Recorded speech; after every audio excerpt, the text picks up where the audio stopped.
अब पढ़ो। Hello guys, I am talking Urdu and teaching you 5 standard उर्फ मिलाकर अल्फाज बनाना। रे प्लस बे, रे में बे मिलाने से रब हुआ। अलिफ सीन, अलिफ में से सीन मिलाने से इस हुआ। रे पेश, काफ, रे पेश में काफ मिलाने से रुक हुआ। अब उर्फ देखें।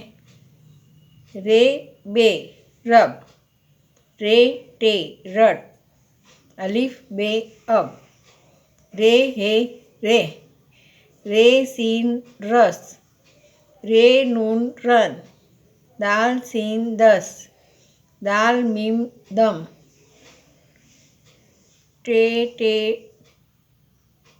डट, डे रे डर, अलिफ सीन इस, अलिफ नून इन, दाल लाम दिल, दाल नून दिन, दाल काफ दिक, अलिफ सीन उश, अलिफ डे उड़, अलिफ नून उन, वाव है वो, रे काफ रुक, रे बेरब, रे बेरब, रे टेरट, दाल सीन दस, दाल नून दिन, रे काफ रुक।